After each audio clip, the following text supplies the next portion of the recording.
this one and then 2 more, and those would be kind of the bulk of what you're studying for the final exam. Also, as mentioned, because there will be a case on the final exam, it's very good to know the concepts from before, any models, for example, as you saw in your assignment, or the application of the Mars model. So things like that, those types of models are very good to keep in mind, because you never know. You might be asked to apply a certain model on the exam, or it might help you in analyzing a certain situation on the exam. So we'll talk some more about that as we move forward. But yeah, keep those in mind for the case portion of the exam. Okay?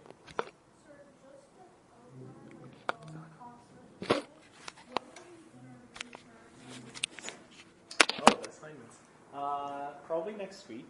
They are taking quite a while to get through. To put it eloquently, I am running out of walls that I could smack my head against in my condo because, wow, you guys, like, we're going to need to work on case analyses over the next 3 weeks. We're really going to need to work on case analyses. Okay? I'm going to be quite frank with you. Not very happy with what I'm seeing. So yeah, I hope you read the case for today, because we're going to start kind of going through it step by step to understand what is the process of analyzing a case, emphasis on the analysis piece, because most of what I'm reading in the assignment is just recounts of stuff and occurrences from the case, but it's a case analysis, and the question is not really being answered. Or what I'm seeing is a lack of understanding of the concepts from the Mars model. So that's a bit concerning. Or like a lot of people are just kind of like throwing examples out there and kind of like adding the word motivation or adding the word ability in the sentence, and that is supposedly an analysis now. Not quite how we do a case analysis. So we have a lot of work to do. We're going to need to kind of like build those skills quite a bit. I would say like that question of applying the Mars model, you really need to like hone in those skills of applying models like that. Because I would say the questions on the final exam will be kind of somewhere in that direction of like, we take a certain model, it's heavy on theory, and we take out chunks of it to understand the context. So we're going to be working on that. We really need to work on that over the next 3 weeks. I think I have about 20-some assignments to go through. So yeah, hopefully we'll get them out soon. By next week in class, what I'm planning to do is to kind of like give you, here is what a best answer would be for each of the 3 questions that you have to answer, just to give you an idea of kind of like how is it that we go about doing a case analysis. Okay. Meanwhile, some things I would recommend. Please go to the Writing Center and take a workshop on citations, on how to structure a paper. I know a lot of you are first-year students, and it's something you've never done before, but like this is the time to actually go and do that. This is really the time in first year to actually go to a Writing Center and learn the best practices, because, yeah, there's a lot going on in these assignments. I saw a hand here. No? Yeah? For the case study, it's going to be like an essay type of case study? What, like you guys will have to write an essay? Like an essay. So it'll be kind of similar to the cases you're seeing in the textbook, like the ones we did, and then it'll come with 5 questions, I believe. Like long answer. Yeah. Yeah, it's not essay as in like you have to like start with an introduction. You know, no, not that, but you will have to offer a discussion, I'd say. It's a discussion-based question. Okay? Yeah, so you're going to receive questions exactly as you're seeing in those cases in the textbook.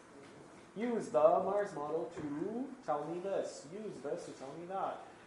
Explain how those 2 concepts are showing in the case. So things like that, I would say. Other thoughts? Okay. Are we ready to get on with our lecture for today? Yes? No? Okay. No, I'm going to start talking anyway. Okay, so our lecture today is on power and influence in organizations. The lecture is structured, or the topic is really geared to give you a bit of an understanding of how people derive power in organizations, how situations kind of may allow them to exercise that power or not, And then kind of seeing kind of the bad directions we could go with when we have certain powers in an organization, how it could lead us to do bad things in organizations, a topic that you're already familiar with from going through the case analysis. So that's generally what we're going to be doing today. So to get started, when we talk about power in organizations or in social interactions, a key characteristic or a key thing or a key theme that comes about is that theme of influence. And the way we understand power in organizations or power that people derive in organizations or in social settings is that it does reflect that capacity within people, their ability to actually influence others or exert influence on a certain outcome or on a certain procedure or on a certain process. Okay? So two keywords is that it's the capacity. Okay? Power is or reflects the capacity, the capability within somebody. And the other aspect of it, it is the capacity to exert influence. So influence is a key piece here. Okay? So this person who holds this power might be able to change attitudes in the organization. So if I'm a very good team manager, if I'm a very good team leader, I am able to make sure that my employees are satisfied every day. I make sure that their job satisfaction levels are through the roof. So that's kind of one way we could see attitudes being influenced when you hold power in an organization. As your manager, I have certain resources within me to make sure that you feel empowered and that your job satisfaction is high in the organization. Or I could influence your behaviors. So you are showing up late to work every day. Okay? I have the power within me, and we're going to be discussing those different types of power, to make sure that you suffer some consequences if you keep showing up late to work every day. Okay? And through that, I'm going to aim or I'm going to attempt to remedy the problem. Okay? Another thing about power is even though somebody may have power, like by virtue of their position, right? As a CEO, I hold a certain level of power. But it also takes the other side. So the person that I could exert influence on or over, they have to kind of accept my power. They have to kind of also give it back to me, or they have to kind of acknowledge that I am powerful. So yes, you may be someone who's in a position of power, but unless the people that could be influenced by you are receptive to that power, or are kind of like going along with you, or feel the want or the need to be kind of, empowered by you or be influenced by you, your power could actually be useless. Okay? So that's why you kind of sometimes hear or see managers or encounter managers on your job, where, even though they are managers, sometimes you question how they even got to that position, because you find that they're actually not exerting any form of influence over anyone or any outcomes in the organization. Okay? And that's why we always think of power as kind of like it's a very mutual, very reciprocal type of game. In that, yes, I may have it, and I'm trying to exert it on you, but you also kind of like have to do something in return. You have to kind of like be able to accept it and be willing and want to accept it. Okay? So that's something that we need to keep in mind. That's a key characteristic of power or power dynamics. Sometimes even people who have power, they don't even know that they hold this type of, that they hold any sort of power. And as we discuss the different types of power or how we derive them, you might see some types where, you're exerting influence over people, or you're influencing the thoughts of others without even knowing it, right? You could be someone who's very charismatic, right? And people really listen to you, but you're not even aware of that, okay? And there's a certain level of accountability that comes with that. Okay, so those are some other interesting dynamics that we see when it comes to power.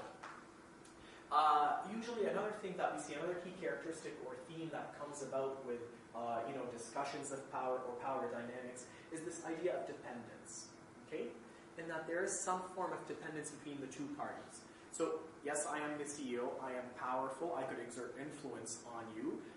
You are dependent on me for a performance assessment, for a paycheck, for offering you a job, for giving you resources in the organization. So there is a certain level of dependence on the CEO, on a powerful person in the organization.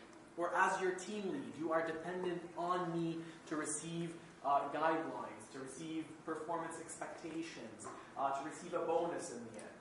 Okay? So there's that dependence going that way. Okay? But also, to be realistic, the CEO or the team lead is also dependent on his or her automatic reports, the people who report to them. They are dependent on them for work as well. Okay? Otherwise, what are they managing or what are they influencing? Okay? So there's that two-way relationship. We're seeing that mutuality again. Even though that mutuality may not always be the same level, at the same level. So somebody might be more dependent on the CEO, okay? But the CEO is not as dependent on them, okay? So sometimes we see different levels of dependence in power relationships or in power dynamics, okay? Some parts of that relationship might be more dependent on the other parts, okay? So those are some things that we keep in mind, okay? One concept that comes along with the concept of power is that countervailing power, okay? And that's to say that, again, even though you might be the CEO of an organization, even though you might be the team lead of a certain group, okay? And you have, that endows you with a certain kind of level of authority or a certain level of power within that social setting. The persons reporting to you, the people who are, in a sense, below you, and the people who depend on you for a good chunk of resources, essentially, and a good chunk of outcomes or guidance, okay, they kind of also suck you into that relationship as well. So they also kind of influence you in some way, okay? It might not be the exact same way that, you are influenced by them, okay? They are influenced by you, but they do suck you in. They kind of have to keep you into this, okay? So yes, I'm the CEO. I am the one who's allocating funds to the Department of Finance, and I'm the one allocating funds to the Department of Human Resources, and I'm the one allocating funds to the marketing department, right? That's a significant dependence there. Without that money being allocated to us by that CEO, we can't operate. We can't really do much in our day-to-day activities, okay? But also that CEO who is managing the strategic direction of the whole organization is very heavily dependent on each of these departments doing their work for him or her to be able to move the company or the organization in the strategic direction that he wants or she wants the company to move towards. Okay? So again, even though your position may be kind of lower, your position might be on the lower end of the hierarchy, you still exert a very powerful level of influence over higher level people because they kind of need you. Okay? So again, going back to that idea of it is all reciprocal, it is mutual. Yes, somebody could kind of be a dictator and yell out demands and expectations of you, but unless you're kind of willing to wield that and you're willing to kind of be receptive to it and you're willing to kind of do something with it, they could actually not get anything out of you, and their power kind of goes poof, like it's not really doing much at the end of the day. Okay? And that's what we're getting at with that idea of countervailing power, is that essentially in layman's terms, they're sucking you into it, right? Even though you are more powerful than them, even though you're at a higher level in the hierarchy and you control more substantial outcomes or resources, you need them. Okay? You need those lower level people to actually get stuff done in the organization. Okay? So that's a good way to think about it in more modern terms or in layman's terms. Now, to depict that, I don't know why the slides stay light. So to kind of depict that all in a figure, so again, if we have person A and person B, so person A is the power holder, so a key characteristic here is that power A exerts influence over power B. There is dependence between them, okay? And if you notice, we have two arrows, so reflecting that mutuality, reflecting that reciprocity there, okay? So yes, person A, okay, CEO, let's say, they hold significant influence over power B. We're seeing it in that bold arrow, in that very thick arrow there. Okay? But also person B keeps sucking them into this relationship. Okay? Person A really needs person B to get the menial work done, the day-to-day work done in the organization. So that's where we see that countervailing power being exerted by B on A. Okay? And as person A, okay, as the CEO, I depend on you as a worker. As person B, okay, you need to tell me things. You need to give me resources, okay, and that influences my outcomes or my goals at the end of the day, okay. So without my team leader clarifying the goals, without my team leader clarifying the consequences, without my team leader clarifying the outcomes or what is expected of me, I could never get to my goals or my outcomes, okay. So without my team leader exerting that influence and clarifying things and rewarding me when I do good things in the organization, I will probably never get there. Okay, there will be a glitch in the whole process. Okay, So person A exerts influence on person B and going about achieving their goals, but also person B keeps person A kind of sucked into this relationship because they also depend on them to get stuff done in the organization. Okay? Yeah. And the dependency of person B is smaller because person A because they have less smaller power, so the dependency and power are like they equal depending on like their Dependency is a feature of power. It's kind of like power is a function of dependency. Yeah. Okay? Power is a function of a variety of things, right? We're going to be talking about the different ways you derive power, and that might shed some light. But dependency is a key aspect of it, right? And that I, as a worker in this organization, I depend on my CEO because I need a paycheck at the end of the day, right? So dependency is a major part of it, and that's why it is part of the definition, and it's something that we highlight quite a bit, okay? But also, you have to be realistic in that if you're a CEO who's very autocratic and you're exerting coercive influence, that's not a good use of power, and you're going to alienate those workers. And all of a sudden, they're no longer delivering work to you. So that's when we say kind of, you are powerless, even though you have the position of a CEO, but if nobody's producing work under you, are you really doing anything in the organization? Right? So it's a big question mark there. So I'd say yes, power is a function of dependence, but there are other things that also come into it. Okay? Other questions about the figure or the different dynamics we talked about here? Okay. Now, as we said early on, we're going to be focusing today on kind of how is it that we derive power in organizations. Okay? So you may see this as the sources of power, or also we can refer to it sometimes as the 5 bases of power. Okay? Essentially what I'm saying is, where do I derive power from? Okay? How do people derive power? Okay? And then we're going to be seeing the different types of situations that enable that exercise of power or not.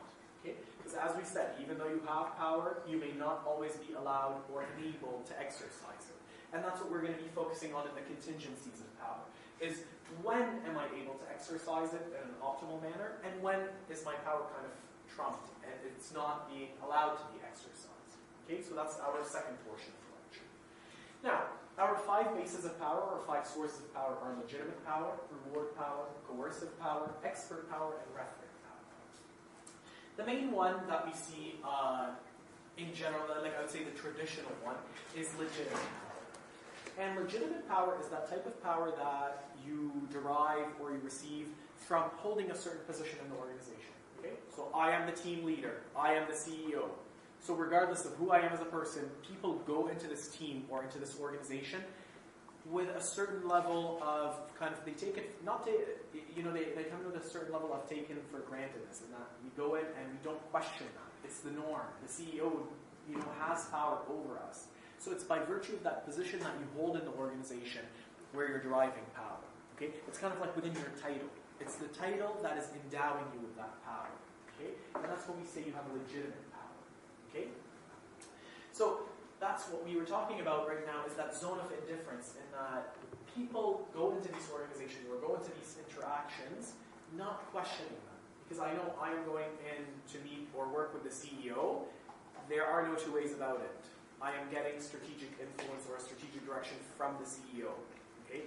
They get to dictate that. They get to influence me in that. They get to set the expectation as to what I should be doing as a middle manager. Okay? So that's what that zone of indifference is about. In that we go in and we know that because this person has the title of a manager, okay, we are sort of expected to do certain things that they ask of us without questioning. Okay?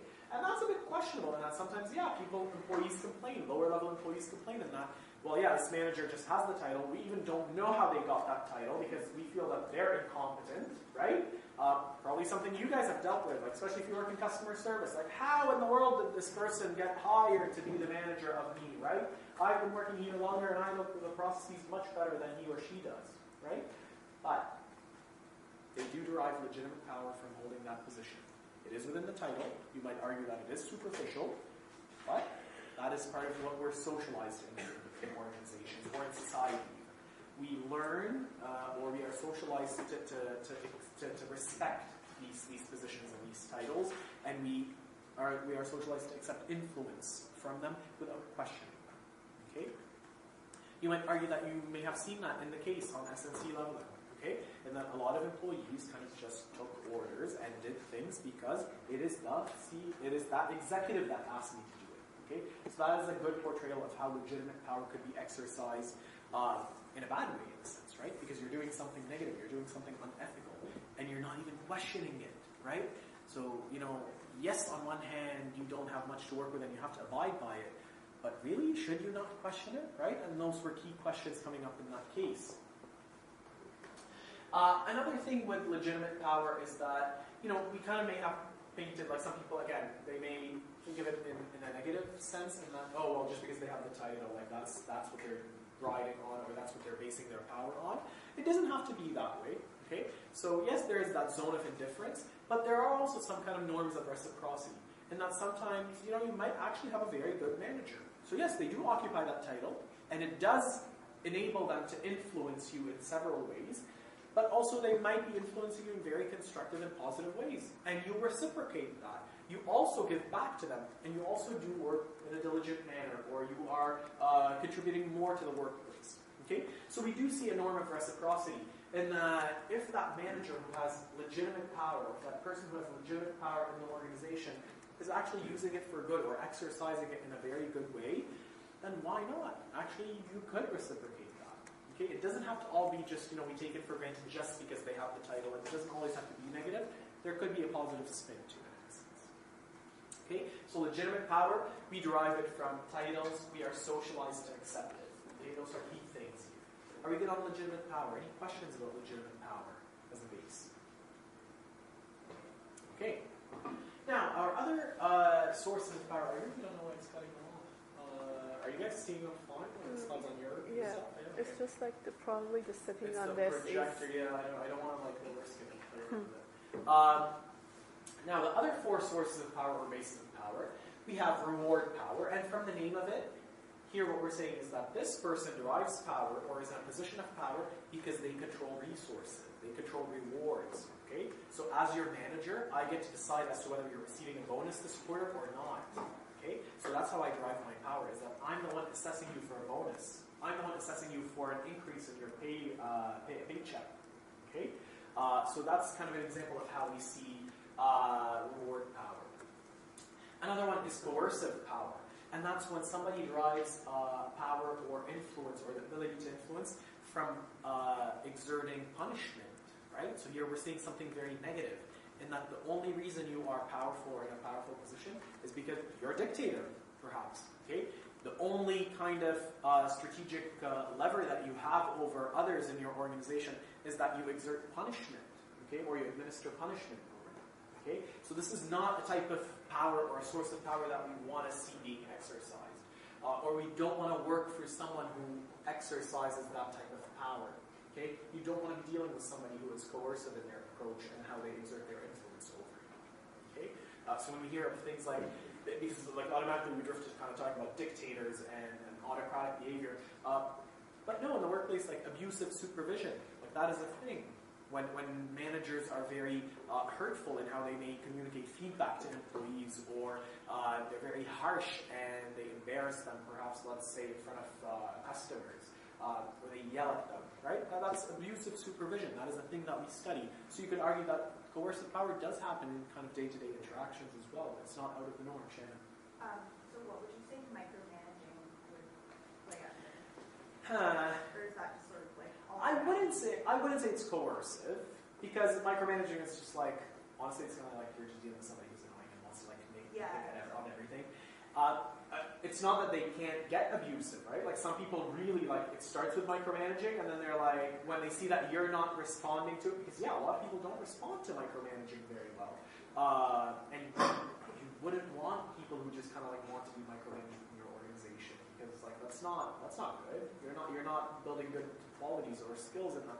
But that's not to say that it cannot escalate. No, you might have somebody who, they are a micromanager, and they don't cope well when people don't follow their orders. So all of a sudden, they're doing all these negative things, right? On the surface, a micromanager does not necessarily have to kind of fit that coercive power category, I'd say, but it could be. They could. It depends on how they handle how people handle their being micromanaged by them, right? So So yeah, it's not mutually exclusive, but it's also not automatically associated. The third one is referring power. And that is one where, you're not receiving power or you're not deriving power from being in a certain position necessarily, or it's not because, you could exert punishments or consequences on people. This type of power, it's given to you by the people. People drift towards you. People love you. You have a certain charm over them. You have charisma, perhaps. Like this type of power is really associated with charisma. So when you hear of a certain leader who's emerging, right, in society, and people just drift towards them, they have that magnetism. They really attract people, and people just want to kind of affiliate with them and do what they do, or role model after them, right? That's referent power, in that I give you power, right? Because I just like you and I find a certain appeal to you, and everything you say really resonates with me. There's a certain charm to it, and there's a certain charisma to it, right? So this type of power, it's given to people by people, okay? And you just kind of like grow into it, or it's something that is, given to you. And that is one where I would say it's likely, like you might have it and you don't even know it. So people just have that, they drift towards you, and you have that charisma that really attracts them and sucks them in. And sometimes you don't even know that you're exerting that influence over them, right? So that's kind of something that we see with referring power. And lastly, we have expert power. And expert power is a type of power that you derive from being a subject matter expert in a certain field, or you have a know-how. Okay? You have a certain skill set or a certain theoretical knowledge that is very rare, okay? And we really need you. You are someone who is able to exert influence over the team or over the organization because your expertise is very rare, let's say. It's very high level. Nobody knows what you know. Okay? You're quite the subject matter expert, and that's why we need you. Okay? So you kind of have a very valuable resource. Okay? Right? Because you know how to do a certain thing that is very rare. Okay? That's a very valuable resource to society or to the organization. And that's how you derive that type of power, that expert power. Okay, so take it from the name. A lot of these guys just kind of like look at the name, like expert power, right? It's in the know-how, it's subject matter expertise. Okay, reward power, administering rewards, administering bonuses. Coercive power, that's the pushy one, that's the negative one. We don't want to see that. Okay, so if you happen to forget something on the exam in that sense, think about it that way. Questions about the other sources or bases of power? Yeah. For the coercive power, I'm just wondering why it's attached to negatively, like why it have negative impact instead of productive impact. Like in military services, or like say in police, there is some ability to apply punishment. Otherwise, how they can control the. Well, is it constructive though? Even in the military, I mean, the military, yes, it is. Their business model, if you will, is we crush people when they enlist, and then we build them up according to the way that we believe they should be built up, right? That's the military. That's how they work. Is that necessarily a positive thing? Let's say in some job there should be some punishment. Otherwise, how it's going to work? Like let's say in parking enforcement, there should be some punishment. Otherwise, maybe people don't respect the rules. Okay, I think generally when we think of coercive power, we're thinking of it more on the extreme side of things. I think what you're talking about is administering consequences, okay? Or ensuring that people are abiding by certain principles or certain codes of conduct, okay? So I would say that's probably kind of not really the coercive we're thinking about. We're thinking coercive and not like you're really administering severe punishment, very negative punishment over others. So I would say take it a bit to the extreme, right? But what we're seeing here is kind of like what you're talking about, kind of like parking enforcement or something along those lines. You're administering consequences because you are doing something illegal to start with. Okay? Whereas coercive, it's just kind of like I walk in as a manager and I am just being very abusive in the way I'm managing all my employees. Okay? That's kind of severe. It's uncalled for. The situation does not really require that. Right? So that's kind of what we're thinking about when we talk about coercive. Okay? Other questions? Okay. Before we move to contingencies of power, let's kind of like go through the case step by step. So,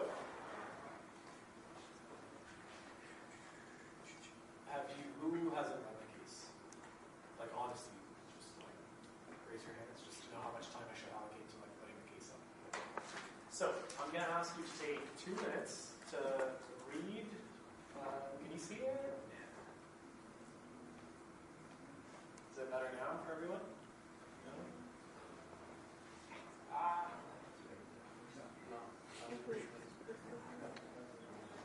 Fine. Can you manage? Can you guys move it if you were really over? Huh? Can you move a little bit over? Move what over? The actual bit, like it's cut off at the end. There was literally like the last Oh, yeah. letter row was cut off.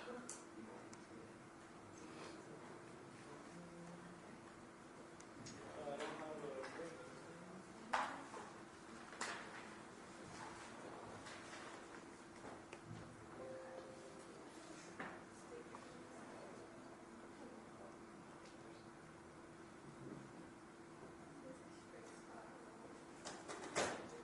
That's all I can do, guys. Take 2 minutes, read it, and then we'll start working towards the first question.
Is anyone still reading the first page, or can I move to the second one?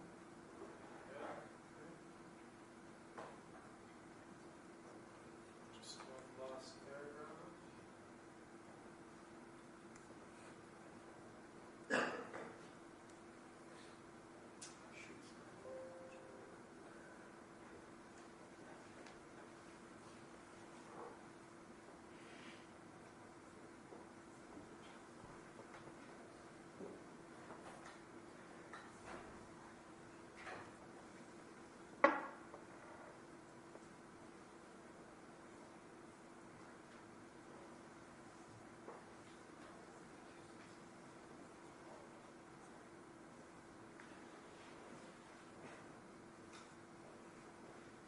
Okay, we're good to go?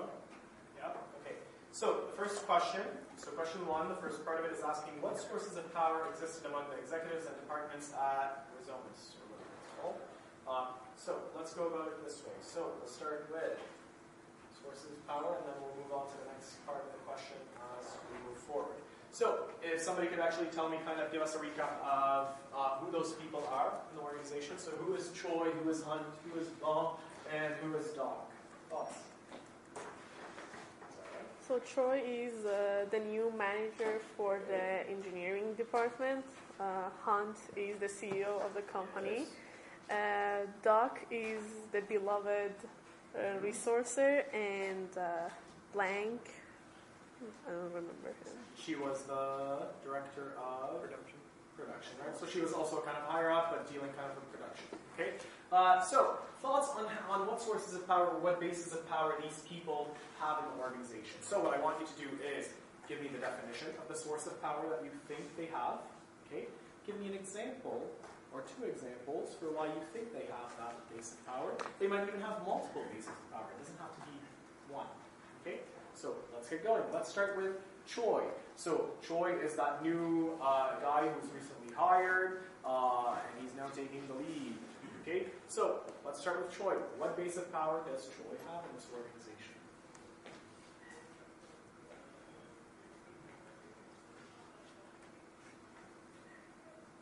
Sarah, get us started. He has legitimate power because he's appointed as a manager, although I don't think he's very he's seen as a manager because he doesn't have power over the people he oversees. Let's not go further Yeah. with that, but kind of like, why do you think he has legitimate power, and what is legitimate power after all? So legitimate power is the power that comes with the position that he Okay. holds, and he has legitimate power because he's the manager that oversees two different departments, Okay. mostly the engineering. Okay. Any other sources of power that you think Troy has that Zara didn't mention? So Zara thinks that Troy has legitimate power by virtue of his position and the responsibilities that come with his position. Are we all in agreement with that? Ken? I would say possibly mention reference power. Okay. Just because since he was so new, obviously he had charisma sort of translate. Okay. Perhaps. Any other details in the case that you think might support your argument for why he has referent power? Anything the CEO may have said? Ooh, I would have to look at that. But like, Okay. He sounds like he was like family friendly or something like that. Or? Yeah, so one thing the CEO kind of said, one criticism that the CEO made when he was being interviewed, or a quotation of it, is that the guy before him, the guy who got fired, right, he didn't have as much kind of like, charisma or the family values that Choi has. So I would go for, okay, the referent power, like if that was on an exam, I'd say, okay, like Shannon and Diego, you made a good argument for referent power. Yes, I'd say legitimate is probably the one that like we're looking for right off the bat, right? But that's a very good argument for referent power. So that's how we would build the argument for that in an exam. And that he has referent power, right? And it doesn't strike you right away that he has referent power. But actually, you know what? The CEO, we quote the CEO saying that the previous guy, we didn't like him as much, and he was really annoying to deal with. But this guy has the values that we appreciate in the company, and it takes us back to the family-run company that we work. Okay? So that's one way we could actually analyze the situation and bring it into context. Okay, Hunt. So the CEO himself here. What sources of power are you seeing the CEO? Zara's going to get tired contributing. Somebody else, please. Legitimate power? Legitimate power, okay. By virtue of. His role in the Okay. company. Any other sources of power that we see within the CEO? Yes, reward power. If Okay, why is that? He's able to play with your paycheck if he wants to give you a bonus. Okay, are you seeing that in the case though? No. Okay, I would say one thing to be careful about, especially for example with the SNC Lavalin, right? There's a lot about SNC going on in the news right now. But unfortunately, we have to stick to what is given to you in the case, right? Because after all, you cannot make these claims just off the bat. You need to make sure that you're supporting them with arguments, with evidence from the case itself. So yes, I'm sure he has reward power, right? Because he actually administers things, resources to the organization. But I would say be strategic in what you're arguing for based on what evidence do you have in the case. Okay, so just be careful about it that way. You may be able to make that argument somehow. Just be careful. Zara, you have another? I was going to say coercive power. Why is that? What did you see? Because of Troy at the back of his mind, he's always like, he can't fire me very easily, so he has Okay. the punishment of he has the power of the punishment of firing people. Okay. Are you making that argument on the basis of like kind of that tidbit in the case where like that engineer was fired before Troy? That part, and also like throughout the case, he's like Troy just agrees because he doesn't want to be fired. Okay. Okay, I can see that. I mean, I would be careful a bit because, you know, firing, if there's cause for it, then that's fine. It doesn't mean that it's coercive or severe punishment, right? So I would be, like, if the CEO was just firing everybody right off the bat, okay, that's where it might be very coercive. But in this situation, I would just be careful. There might be a reason why he might be coercive, okay? But be careful in building your argument for it, okay? Moving on to Blanc. So why is she, what type of power does she have in this organization? Thoughts on that? So she was kind of director of production or some dealing with the technicalities of things. What sources of power does she have in this organization?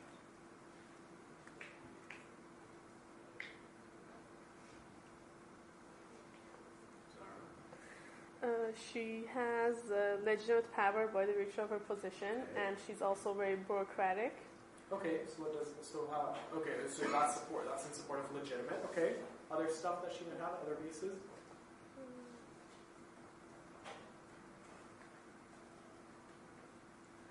I would say experts, but like there isn't much evidence.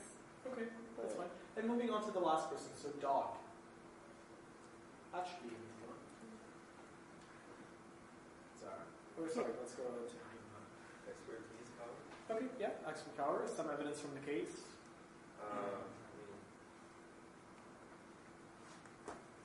Being a doctor? No, but that's his name.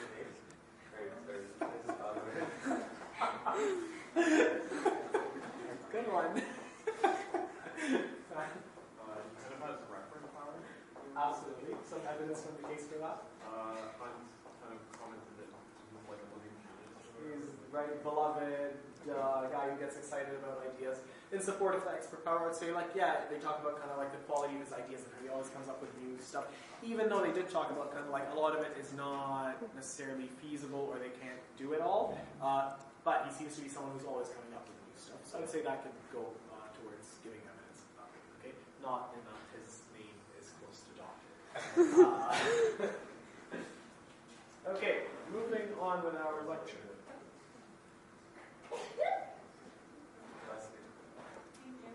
So, now that we talked about the sources of power, now what we need to understand is what are the things that enable us to actually exercise that power, and what are the things that actually do not enable us to actually exercise that power and influence, and exert influence. Okay?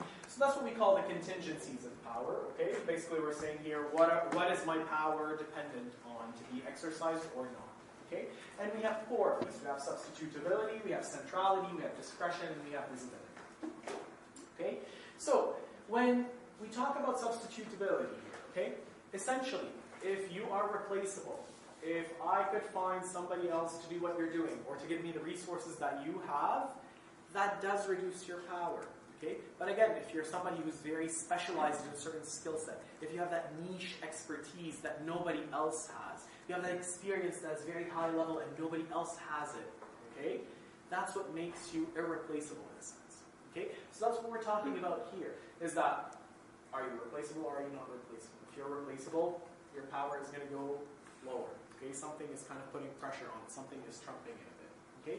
Some things that you could do to kind of reduce that level of replaceability, okay, that characterizes you.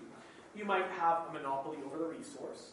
Okay? So you control that type of resource. And basically people can't go anywhere else to get it. Okay? So if you have a specialized skill set that nobody else has in the city, for example, you are the first person in Toronto to actually be trained on this programming language and nobody else has trained on it. You have a monopoly over that programming language, that will up your power. You're not as easily replaceable. Another one could be controlling access to the resource, right? There could be some negative stuff going on here. So if you're a company who's kind of like coming up with all sorts of sketchy stuff to actually limit others from getting access to the resource, yes, you're irreplaceable, but I would also kind of caution against, what are you doing to be irreplaceable? So we do want to keep that in mind. Or sometimes what you might do is differentiate that resource. Okay? So give it a bit of edge, give it a bit of appeal there, so that people are willing to go for you versus somebody else. Okay? So I'm going to go for this hotel because it gives me a great level of customer service and it gives me a very luxurious experience, but that other hotel, yeah, they're providing a similar service and giving me a bed at night, but it doesn't come with all these perks. So that's why the other hotel has kind of that level of non-substitutability. Okay? The other contingencies of power, or the other things that characterize the situation and whether the power gets actually exerted or not, is the centrality. And when we say centrality here, we're kind of trying to understand how influential that person or that organization is. Okay? So the more central you are, the more power you are going to exert. Okay? And all we're saying is that the more central you are, essentially you're more connected, and you are able to exert your influence in so many ways and across so many avenues. Okay? So high centrality is good for power. It enables you to exert more power. Okay? More people are affected by you, are influenced by you.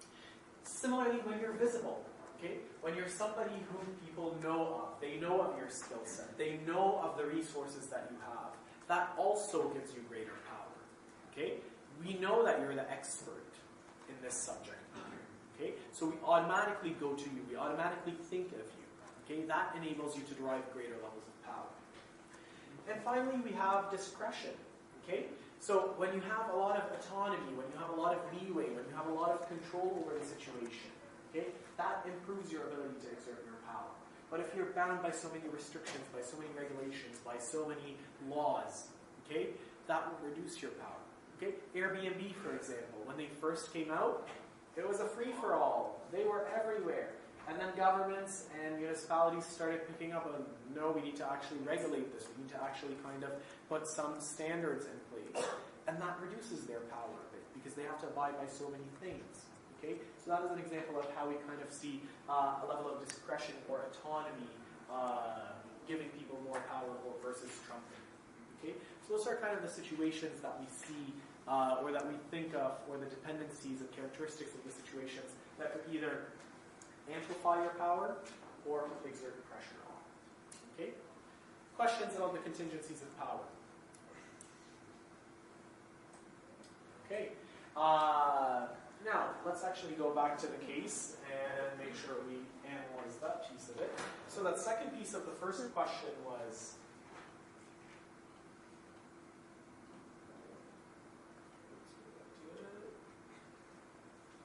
okay, so essentially the second piece of that first question is asking kind of what contingencies of power exist for these people. Okay, so based on your understanding of the dynamics going on in that organization, what are some things that could get in the way of these people exerting their power, or actually mobilizing their power base? So what are your thoughts? So for example, for Choi, what were some things that were either helping him exert his power or trumping his power? What are your thoughts on Choi's situation? Zara? Some things that were trumping his power were sustainability because he was replaceable. Okay. And also discretion because he didn't have a lot of freedom to make his choices because Hunt kept approving Doc's plans. Absolutely. Okay. And I think also Blanc kind of also had some kind of say over what gets approved from the production of in his department or not. Okay. So yeah, that's absolutely something that you could argue got in the way. Hunt, for example, what are some things that could get in the way of him exercising his power, would you say? He's the CEO, or would you say there was nothing getting in the way of him exercising his power? Diego? I guess just the resource of time. Time, okay. Where would you classify that? So in terms of like, so it's not centrality, it's not visibility, it's not substitutability. Discretion is kind of like, it's a standard, or it's maybe like a law, maybe? Okay, perhaps. Okay, other thoughts on Hunt? And what's getting in the way of him exercising his power? Loving the engagement, guys. Okay, Blanc, so the third one. So she was the director of operations. What are some things that could be getting in the way or helping her in her job?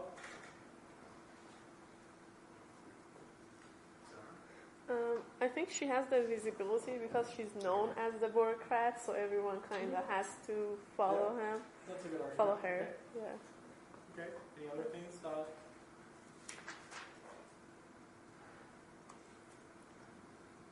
Okay. And the last person, Doc.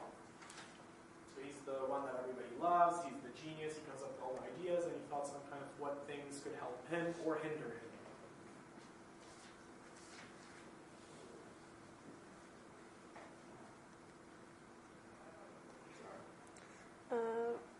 Well, I mean, he has centrality because he makes all the designs, and he has visibility because he has the power. He's not, like, he has low sustainability and pretty, like, low discretion because he's allowed to do whatever he wants. It seems they give him the leeway, right? Yeah. They like him to kind of, like, be the one who's ideating and coming up with new stuff all the time. Okay, that's a good argument there. Okay. Moving on with our lecture.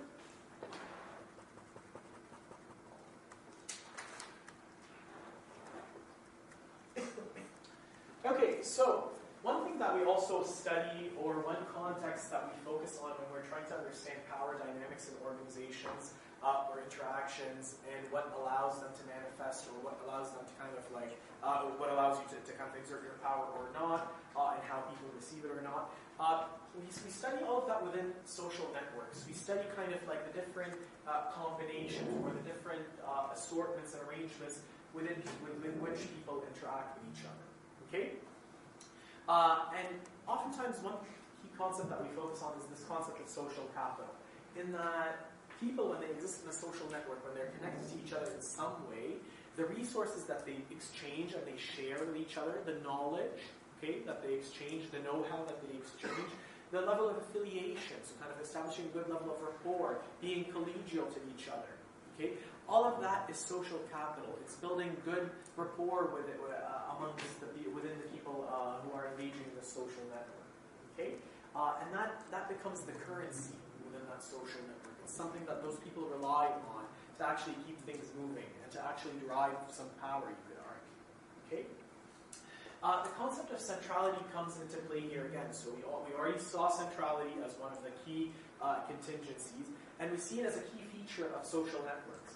So in social networks, one thing that we look at, or one thing that we study quite a bit, is who is that central person, and how is it that they derive that high level of centrality. Okay? So again, when you're central, when you are someone who has a high level of centrality in a certain network or in a certain interaction, you have significant power to influence. Okay? And the more connected you are, the more your influence has places to go, and the more avenues your influence has places to go within. Okay? So high centrality is good in organizations or in social networks. Okay? Some key things, as we already mentioned, kind of some key things that are exchanged in networks and that give you power in social networks. Information, knowledge, know-how, right? This is how I do this. You should adopt it as well because it's going to do your department some good. Okay? Visibility. So again, when you're somebody who's a mover and shaker in the network, everybody knows you. Everybody knows of you. You're the one who ideates. You're the one who's bureaucratic, right? So you're kind of like famous for something. You have that thing associated with you. That endows you with greater centrality, and it's going to give you more power in the organization. And referent power. Okay? So again, the more central you are, perhaps you're really affiliating with everyone. People like you. You're really engaging with so many people throughout these interactions. That's good. Shannon. Could that not then become sort of relatively dangerous because that Keep going. sort of altered from the norm of being like this crazy, charismatic, like inspiring dude, then You're on point, and that is something that we study quite a bit in social networks. So I think what you're describing, so one thing that we also kind of like try to categorize or we try to understand in networks is, you know, the quality of ties. It's not only about kind of like how many ties you have, okay, and it's not about just kind of like how many people you engage with on a day-to-day basis, but it's more so about how you engage with, right? And that's where we see kind of that categorization into strong ties and weak ties, okay? So when we have strong ties in a social network, that's when we're truly building good relationships, okay? Built on rapport, built on reciprocity. You're really getting to know the people within your social network, okay? You're truly engaging with them at a higher level. You share resources, you don't question kind of like, you know, should I give them that resource or not? So there's a high level of quality, there's a richness there in the quality of interactions, in the ties that you have. Whereas weak ties, they're definitely kind of things that are characterized as acquaintances, right? So I only engage with you very momentarily or temporarily. I'm only getting this resource out of you, and then I'm going to jump on to the next person or the next engagement, okay? So I think what you're talking about is kind of like, it's a critique of those weak ties, in that we see social networks or kind of that high level of centrality. Could it go bad when you're only focusing on weak ties or you're only establishing very loose ties with others, okay? Now, you have to be a bit realistic. Weak ties have their advantages in that sometimes, you know, we're living in a time where resources are limited, we don't have enough time to do everything. We sometimes do need to engage with acquaintances, keep it at that, just get what we want and move on, right? Sometimes that is something we have to reckon with, okay? But the other thing that we also see in research is essentially, if you want it in layman's terms, a social climber, in a sense, in that somebody who their only strategy in life or the only way they operate in life socially is by kind of like just jumping from one person to another and engaging very minimally with people. Okay, so I engage with you just for that, and then I move on to the other person, and then I move on to the other person, take what I can from all of them. That does have some backlash. We do see that in networks. That is it's a major area of research where we actually kind of map social networks and observe them over time, and we focus on certain people and we see how they actually navigate their social networks over time. And you can could see kind of the level of trust go down over time for those people who only focus on weak ties and they're constantly jumping from one person to the next. So it actually does reduce the level of It does, depending on the situation. It could actually backfire against the person, especially if that person, the way they actually exert their influence, the types of tactics, right? Like, picture your generic social climber who's very shallow, very superficial, very two-faced. They're only engaging with you because, they want to be invited to your parties. That is a thing in Toronto, by the way. So they only affiliate with you just to get an invitation to your party, but they're also doing the same thing, right?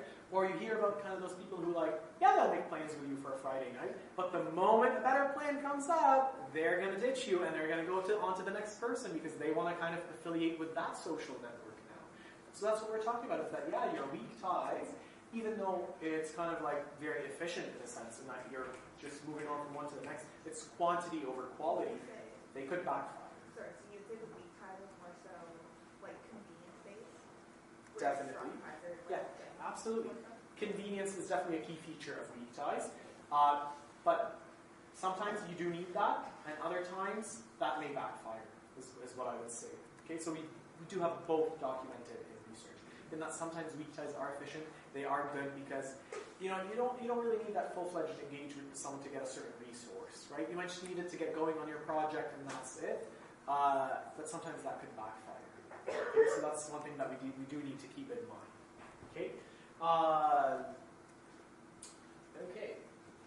Now, moving on to kind of better understand how power is received, or what are some consequences of power. Some key things that we need to know. If we're thinking more so in positive terms, power could actually be quite beneficial, especially if we're thinking of kind of a situation where you have a team lead or a manager trying to exert power over employees, lower level employees.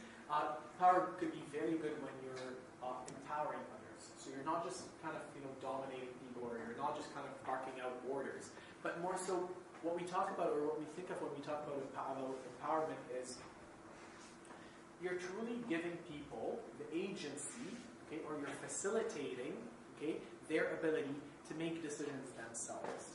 Okay? So even though you're a key decision maker in this relationship, but what you're doing is you're exerting your power in a way that enables people to make decisions themselves in the end. Okay? So I am kind of guiding you to start with, but at the end, I'm going to have you make that decision. Okay? It doesn't mean that your power is jeopardized in any way. No, but in fact, what you're doing is you're empowering them. You're deferring some of your power to them, and that's going to build some skills, and that's a very good approach. Okay? So power could be quite beneficial. That motivates employees when you're empowering them, when you're giving them some level of your decision-making authority, and when you're telling them they are able to do that, that you believe in them, and they are able to actually accomplish that. That gives them motivation. That improves their job satisfaction, and makes them more committed to you and the organization. And at the end of the day, we're going to see better performance. Okay? So power could be quite beneficial when it's exerted in the form of empowerment. But we do see also some kind of struggles with power. So people in powerful positions, they do not empathize as much, sometimes because they're in a higher position and they're endowed with a higher level of resources.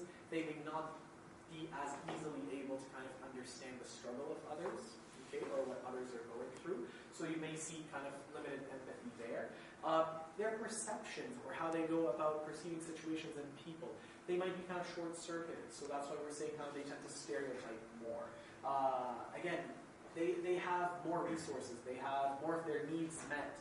So they are more likely to start kind of not giving as much attention to the people lower than them. So they kind of figure out all these efficient ways to perceive their interactions with these people and to characterize these people. So those are some negatives of how people exert their power. Okay?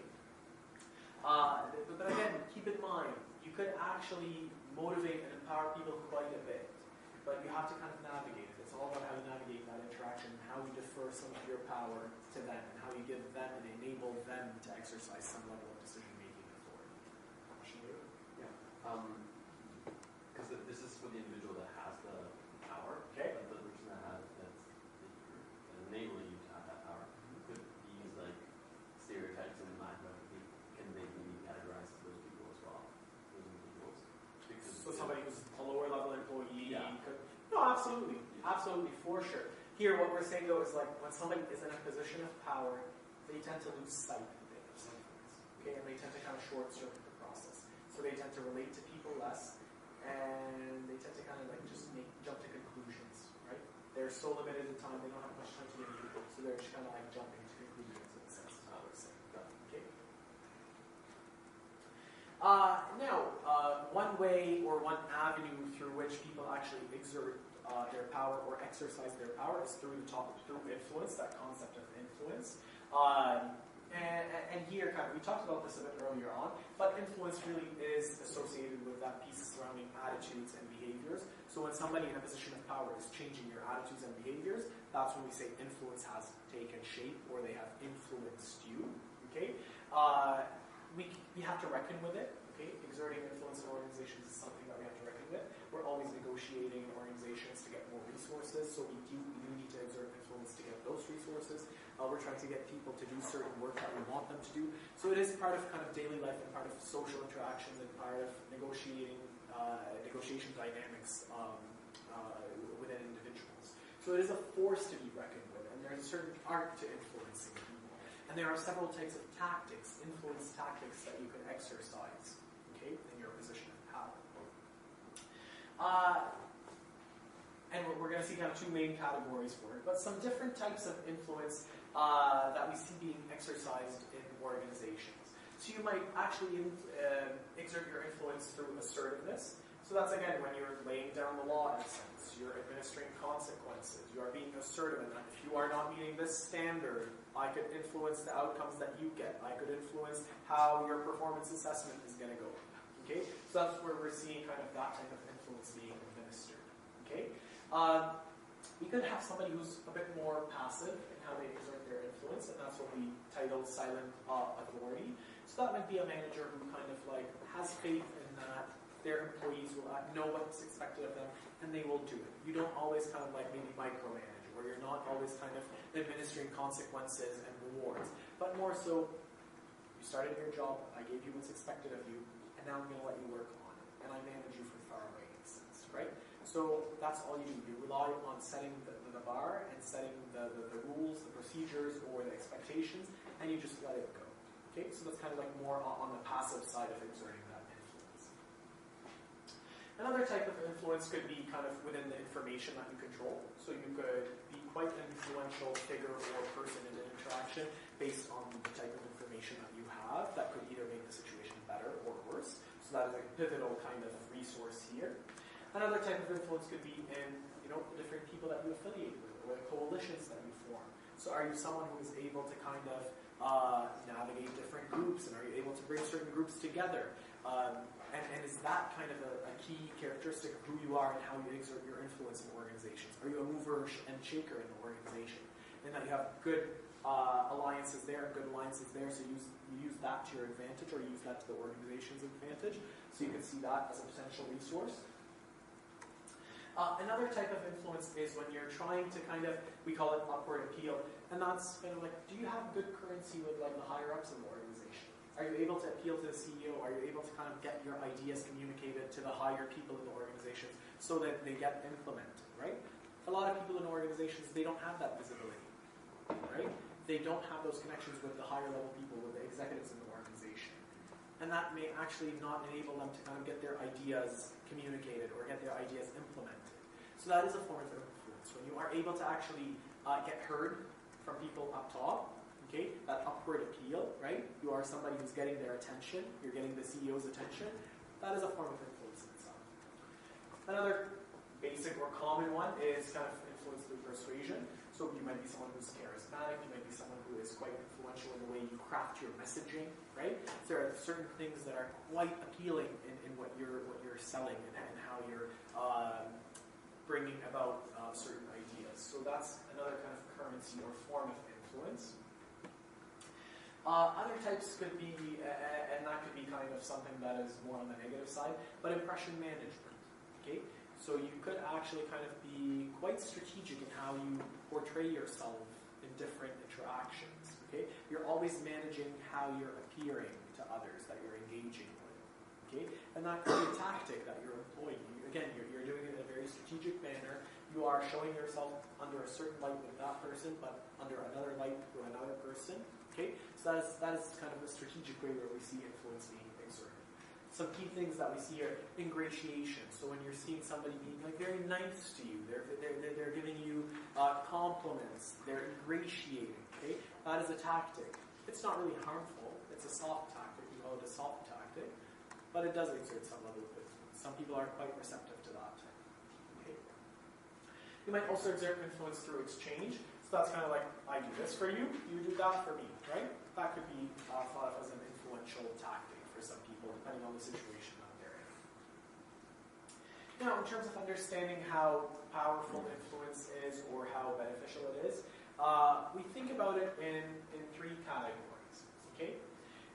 Influence sometimes could generate resistance, okay? So if you are being quite coercive, perhaps, okay? If you are being quite pushy, okay? If you're being too two-faced and people are picking up on it, okay?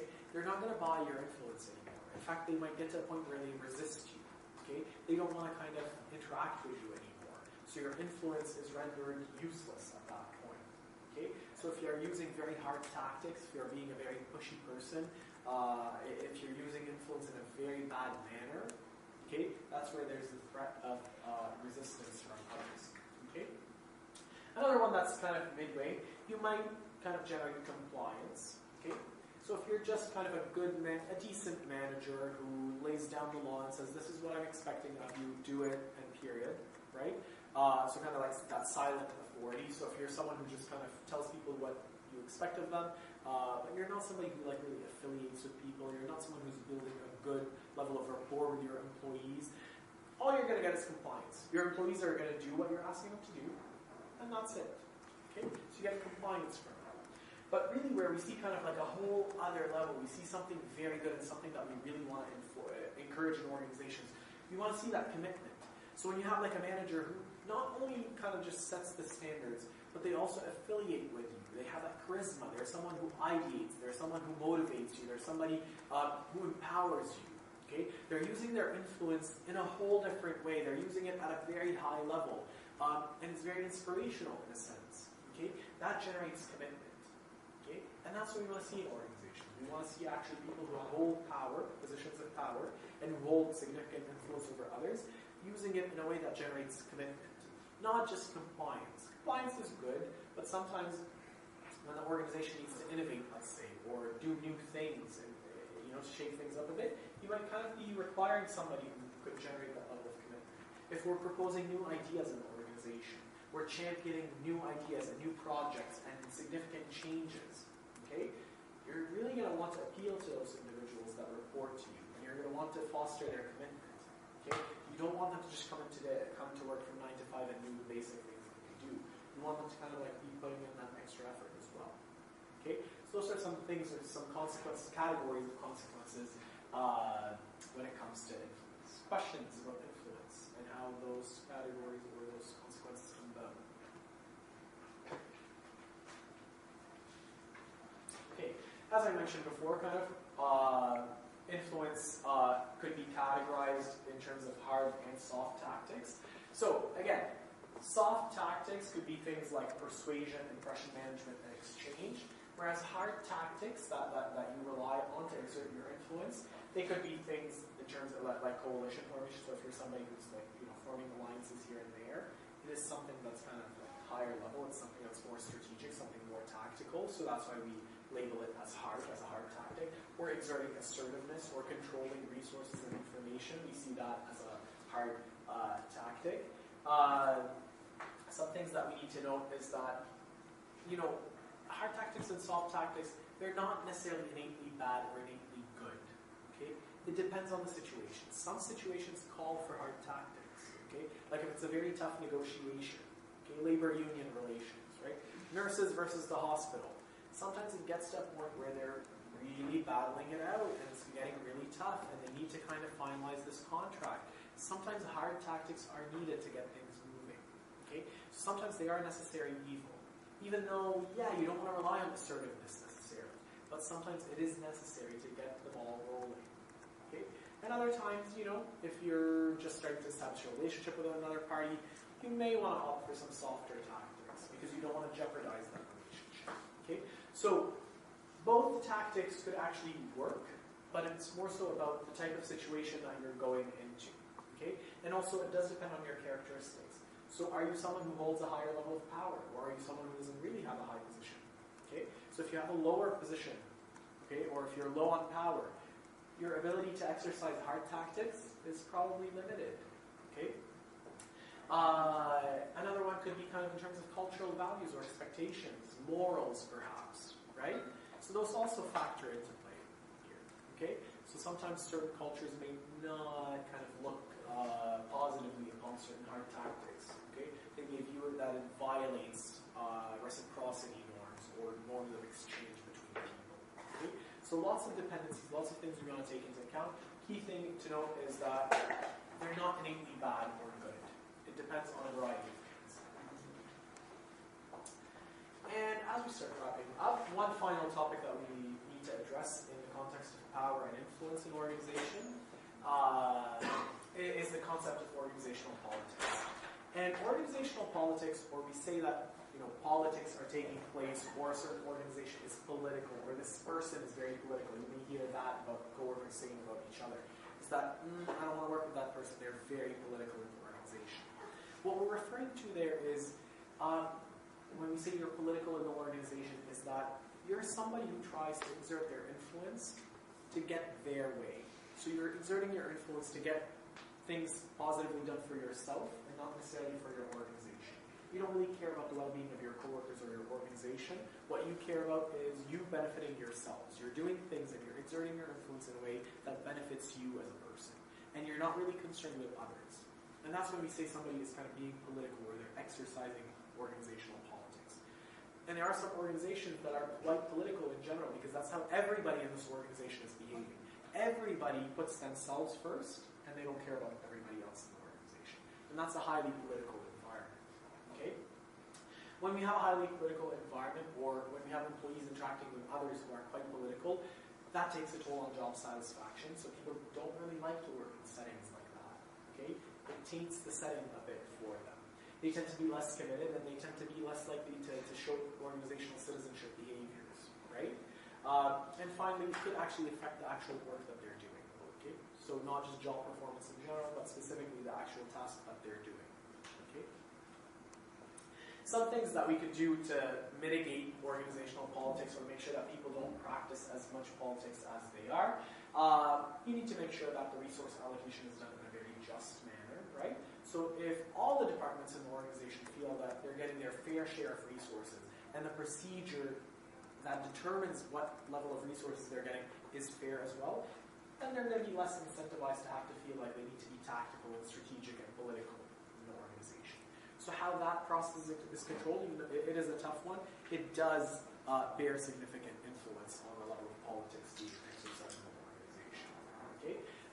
Other things could be in terms of like, how do leaders in the organization, Going to that, just making sure that everyone has an equal amount of resources. Do you think unions help that?